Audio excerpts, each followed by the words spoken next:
Chicago schools caught grooming hundreds of children. Ladies and gentlemen, This time.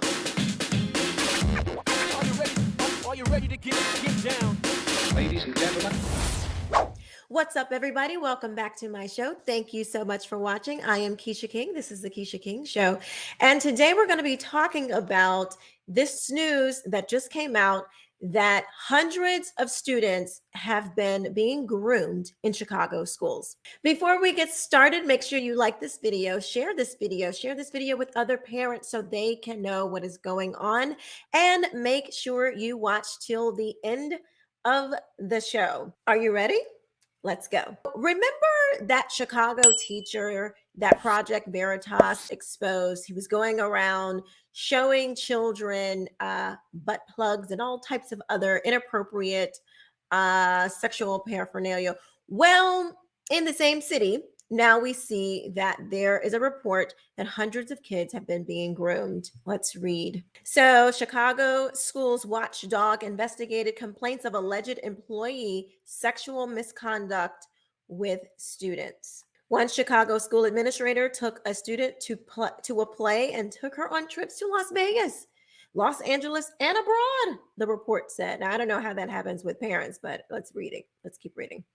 Hundreds of Chicago teachers and school officials sexually groomed and sexually assaulted students or engaged in policy violations over the past 4 years, according to a report released this week. The Chicago Public Schools Office of the Inspector General released its annual report Sunday, saying it substantiated more than 70 misconduct allegations out of more than 600 complaints for the 2021-2022 school year. That's 1 year, over 600 kids. Since October 2018, the watchdog said policy violations were found in 302 investigations. One OIG investigation concluded one teacher groomed and sexually assaulted a 17-year-old student 3 times. That teacher was charged with multiple counts of sexual assault. After a November 22 trial, the teacher was acquitted on all counts. The report said despite evidence provided by the student and social media records. That's interesting. Another investigation revealed a former JROTC staff member had sex with a high school girl over the course of a year when she was 16 to 17 years old, the report said. The girl was also given alcohol and marijuana and purchased marijuana for him, the OIG said. The pair also engaged in hundreds of text messages and calls. Quote, "I'm ready to F right now. I'm not going to be gentle either," one message read, the report said. When the staff member became aware he might be under investigation, he allegedly threatened to kill the girl and her family. He was arrested and eventually sentenced to time served and 4 years probation after pleading guilty to sexual assault and criminal sexual abuse. Of course, I mean, that if this is how we're going to treat these things, then why would people change? One high school teacher allegedly exchanged 4,000 text messages with a female student, including 400 in one day. The teacher said he was in an open marriage and was attracted to other people. Other incidents included a high school gym teacher allegedly exposing himself to a female student. One charter school administrator took a high school junior to a Broadway play in downtown Chicago when he touched her leg during the performance, the report said. After the show, while driving the student home, he slid his hand down inside of the front of the student's pants and touched his genitals, end quote. The administrator also took the student on trips to Las Vegas, Los Angeles, London, Ibiza, and the Bahamas, the OIG said. The administrator resigned after the OIG recommended he be terminated. Whew.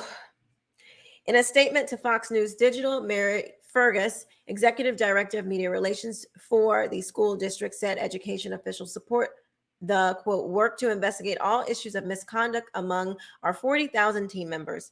Quote, "As a district, we take seriously our responsibility to serve our families with integrity and to address individuals who breach CPS policies and the public's trust and hold them accountable," she said.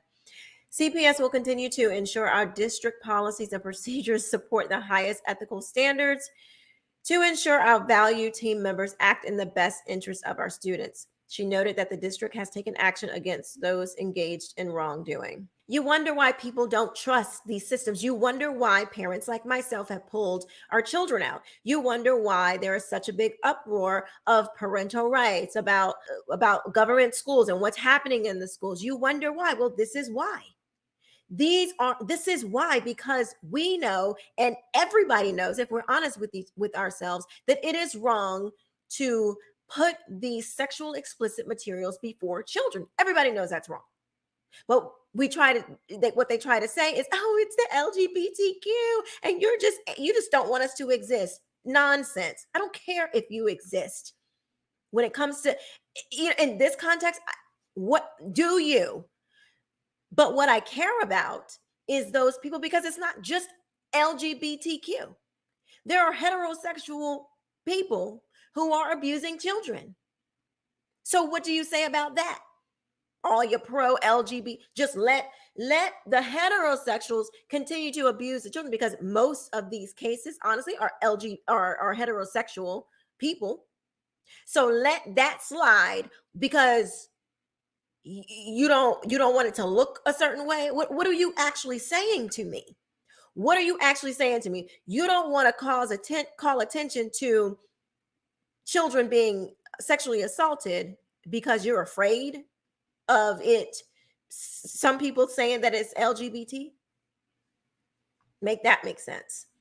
You are either for children or you're not. That's period. We know that just because it's school does not mean that those strangers, teachers, administrators, they're still strangers, don't have ill will, that they are saints. We know that there could be bad people in these systems. And if you are going to allow them to talk to kids about sex, well, how are you going to judge when it's over the line and when it's appropriate?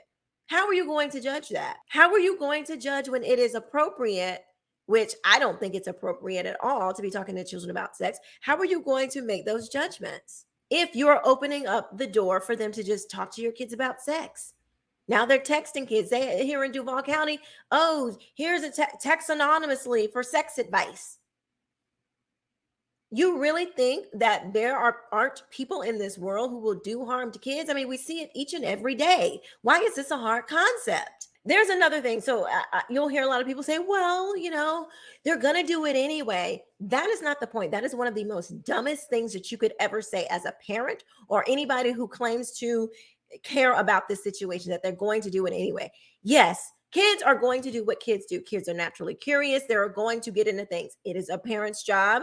It should be all adults' job to make sure that when children go off into the areas that they should not go into, if it's inappropriate, that it's beyond, their age limit, or if they're getting into something that they don't need to be into, it is not the adults who should be saying, well, they're going to do it anyway. Your responsibility as an adult is to steer them back towards the right direction, not to say, well, they're going to do it anyway. How incompassionate of you to allow a child to just go off into an area like porn or being exposed to sexually explicit things and not steer them away from those things and help guide them back into the right direction. That is the job of an adult. That is you were supposed to learn that in your experience in becoming an adult. You were supposed to pick that up. So I don't know, these people who sit here and say, oh, well, children are going to be kids and they're going to see it anyway. You are like stuck in an arrested development because you didn't get the lesson that adults are not supposed to push kids further down the rabbit hole of destruction. You're supposed to see it and guide the child back, because yes, kids will get into things, and our job as parents and adults, we're supposed to guide them back into the right way. Or an adult sees a child about to put their hand on a hot stove. Since we have had this type of thing, kids are curious, or just like electrical sockets. A lot of kids are drawn to them. It's like this weird looking thing. They want to play with it. They want to see what it is. Are we supposed to say, well, kids, that's what they'll do. Let them stick it in there. Are you serious? Guide them away from the danger. Guide them into safety. Okay. All of you adults out there who have been trying to say that nothing's happening and this is okay and nothing to see here, let me school you for a minute. What you're supposed to do as an adult is guide children away from danger and guide them into safety. Are we clear? Good. How are you going to make sure that your child or the children in your community or the children that are around you, how are you going to make sure that they are not being harmed by these people? You have to get involved. I know you don't want to, but you have to. Because if we continue to let children hear only one side of a conversation that is being pushed in classrooms, which is typically the side of the left, which is typically anything goes. There are no boundaries. Just, do whatever you want to do.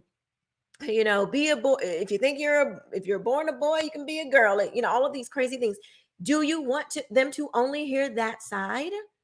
Or do you want them to hear multiple sides of an argument and let that get into their minds so at least they have a competing thought?